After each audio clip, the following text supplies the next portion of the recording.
And thanks for joining us here on the Night Team. I'm Connie Leonard. Doug has the night off. Well, excitement is in the air as the new Jeffersontown Amphitheater will finally open in 2026 to welcome guests for shows. And the Night Team's Jose Alonso and photojournalist Aspen Hester have more on the progress of the area's newest entertainment venue. Amphitheater, just open seating, no seats. So there'll be probably some events that will allow blankets and chairs. And newly named property manager Joey Wagner showing us around Jefferson County's newest public venue, the Jeffersontown Amphitheater. Huge stage, right? Massive stage. I mean, this gives us the ability to bring in those national artists. There's still notable signs of the former wastewater plant, but the towering stage and surrounding greenery shows a promising venue Wagner hopes is ready to welcome guests by March. You know, we're going to hopefully be able to do anywhere between 1,500 and 2,000 people outdoor. The amphitheater also has an indoor space behind the stage, equipped with a community kitchen, dressing rooms for performers, and an open space to host just under 200 people. We're going to be able to host, you know, different music festivals and concerts and hopefully events with like the orchestra or, I mean, any type of outdoor event you can imagine, from a food truck festival to, you know, holiday events. For Christy McGrath, the general manager of Gaslight Diner, a food truck festival sounds like great exposure. Oh, very much so. People coming in, it'll give us more clientele, more growth, more business growing. We would love to have new people coming in, friendly faces. McGrath says the amphitheater has been the talk of J-Town. Well, everybody's been talking about it, and it's been built and kept on being built, and I was like, is it ever going to be open? Is it ever going to be open? And now it's getting ready to be open, and it's exciting. Like, my heart's beating and everything. So there's still no official grand opening date set in stone, but Wagner says it's right around the corner. I'm hoping to do a ribbon cutting, open house, press conference here in the next 3 weeks.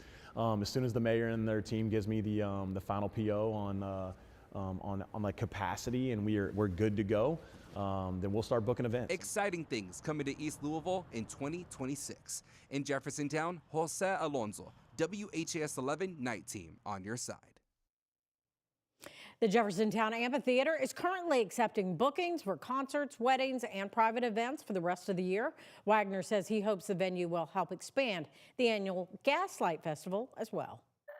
There were plenty of women that were working on the backside that were holding their own with anybody that was there. So that I found a little odd, that there would be that much dissension about it. That was Diane Crump. Earlier today, we learned some heartbreaking news for the horse racing community. The trailblazing jockey, who became the first female jockey to ride in the Kentucky Derby in 1970, has died. Crump was diagnosed with an aggressive form of brain cancer last year. Her family announced her death on social media today, saying she passed away January 1st at the age of 77. During her career, Crump won more than 200 races and later built a second career in equine sales. She also wrote a memoir marking the 50th anniversary of her Derby ride. And Churchill Downs Racetrack President Mike Anderson released a statement tonight about Crump's death, saying in part, "She will forever be respected and fondly remembered in horse racing lore. The entire Churchill Downs family extends our condolences to her family and friends." Crump is survived by her daughter, sister, brother, and 3 grandchildren. Well, it was a cool Friday night, and we have a cloudy Saturday on the way. Meteorologist Austin Evans is in tonight now with a first look at the forecast. Hi, Austin. Hi, Connie. Yes, it's quiet. It's a little chilly out there, and that's the way it's going to be all night tonight. And we do have more sunshine on the way, though it'll be by Sunday. However, late tomorrow, we should be able to see the sun. I'll go over that coming up in my full check of the weather. Here's our traffic cameras. It's a Friday evening after all, and it does appear that everything is moving smoothly. Maybe everyone got all their going out habits, out of the way over the past, couple of weeks. And you just saw a look from this camera of the Louisville Metro, brought to you by Hughes & Coleman as part of our U of L Health camera network. And temperatures a little cooler than they were last time we spoke. We're right near freezing here in the metro and across Kentuckiana, right near freezing, though below it in portions of southern Indiana right now, a little bit above it as you move southward. That northeasterly flow going to make sure we stay really cool tonight, but not overly so due to that cloud cover. Probably not going to cool off much from where we're currently sitting. And here's Futurecast, and we still have that cloud cover overhead going into your Saturday morning. That cloud cover is going to stick around, but it's not going to stick around the entire day. Just most of it out the door tomorrow. You're going to want the jacket or the hoodie. A windbreaker would be nice. It'll be mild. It'll be cloudy with highs near 40. The details coming up in my full forecast. All right. Thank you, Austin. Attorneys in the Jamey Noel case have agreed to a mediation deal that will end nearly all of the family's cases. The total amount raised from selling the family's assets was not as high as the parties had hoped. Focus reporter Travis Breeze tells us who got what. I do not look forward to the next 12 years, Judge, if you accept this plea, but I understand why I'll be spending time in prison. When former Sheriff Jamey Noel pleaded guilty to 27 felonies in October 2024, the race to sell his assets was on. As of Friday, that race is over. In a new court filing, attorneys say the total pot of money raised from selling all of his assets and many of his wife's and daughters was just under $2 million. That includes 3 properties in southern Indiana and a home in Florida. It also includes Jamey's classic car collection with 43 vehicles. Some of the proceeds went to settling debts on the homes. They also had to pay the auctioneers. Court documents say Jamey stole over $3 million from his nonprofit fire and EMS company, New Chapel EMS. Judge Larry Medlock ordered New Chapel to get $2.8 million in 2024, but the funds weren't there. In Friday's order, the company, which has changed names and declared for bankruptcy, will get $884,000. $576,000 is going to various government agencies like the Indiana State Police, the State Board of Accounts, and the Clark County Sheriff's Office. It was a good business decision to recover the funds that we could recover and move on. The Utica Township Fire Protection District got $658,000. That money will go towards funding the new volunteer department that took the place of New Chapel Fire and EMS. They'll see it in the level of service, they'll see it in the tools and equipment that we can provide now because of the money that we were able to recover. Chief Joe Jarls says they have 40 volunteers and have already purchased new equipment from selling the district's second firehouse. The sell-a-thon is over, and while it didn't net as much as anticipated, Jamey's money is returning to the community. In Utica, Travis Breeze for the WHAS11 night team on your side. And our focus team reached out to Jamey Noel's attorney, Larry Wilder, to see if he had a statement on today's filing. He said no because he was traveling.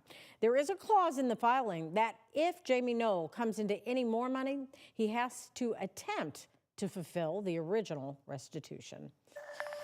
Police are investigating a shooting on Denmark Street that happened early in the morning on New Year's Day. 35-year-old Flora Rontes is accused of shooting a gun through her fence, and one of those bullets went into a nearby garage. Now, police say a party was going on inside that garage, and a person was shot in the leg. LMPD said a neighbor had video of Rontes shooting that gun, and according to court records, she pleaded not guilty to second-degree assault charges earlier today. A judge set her bond at $50,000. Louisville Metro Police are searching for 2 suspects in a separate incident on Denmark Street who they say shot an employee during a robbery at a food mart in the Wyandotte neighborhood. Now, officers responded to the food mart on Denmark just after 9 last night. Investigators say the 2 masked suspects, believed to be men, went into the business and demanded cash. At some point, an employee was shot and the 2 suspects ran away. WHAS11 spoke with 2 people who say they got to the shop as the suspects were running off. Thank goodness, because if we had pulled in and just got out to go in, we'd been in the middle of the shooting and the robbery. They had shot. We sat there for a couple minutes, and we sat here for a couple minutes. It seemed kind of odd because there wasn't anybody milling around outside, and there usually is.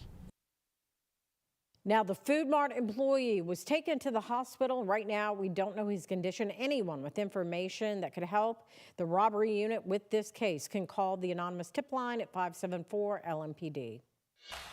Federal authorities say they foiled an ISIS-inspired terror plot intended for New Year's Eve near Charlotte, North Carolina. According to the FBI, an 18-year-old suspect was arrested and now charged. Sherelle Hubbard has the latest on the suspect and the possible motive. 18-year-old Christian Sturdivant appeared in federal court on Friday. The FBI and federal prosecutors say the teen was plotting a New Year's Eve attack at a grocery store and fast food restaurant near Charlotte. So Mr. Sturdivant started on the internet. He started reading ISIS material, started going to ISIS websites, making TikTok videos, and eventually reached out to what he thought was a member of ISIS. In reality, was an undercover agent with NYPD in New York. Authorities say the teen planned to, quote, do jihad soon. And a search of Sturdivant's home turned up a handwritten document titled New Year's Attack 2026. Investigators say the teen was targeting Jews, Christians, and the LGBTQ community. What we found was a manifesto, which the federal complaint alleges contained detailed plans to execute a massacre on New Year's Eve. Investigators say the suspect was planning to use knives and hammers to carry out the attack. He talked about what means he would use to kill innocent people. He said he was going to wear a Kevlar vest and attack people. Sturdivant is now charged with attempting to provide material to a foreign terrorist organization. He faces up to 20 years in prison if convicted. I'm Sherelle Hubbard reporting. And the FBI says they first learned of Sturdivant in January of 2022 when he was just 14, saying then he was in contact via social media with an unidentified ISIS member overseas. No charges were filed at that time. The teen was referred for psychological care. There are several new laws now in effect in Kentucky. THC-infused seltzers are now banned at fairs, festivals, bars, and restaurants, with sales limited to licensed liquor stores only. Kentuckians will also see a smaller state income tax rate, dropping from 4% to 3.5%, putting a few $100s back into many paychecks. And this year, there will also be new SNAP restrictions on certain items like soda and candy in Indiana, also new this month. Rate hikes for many LG&E customers. Those using both gas and electric services will see their rates rise by $22 a month on average. The hike will pay for grid upgrades that the power company says will reduce downtime during bad weather.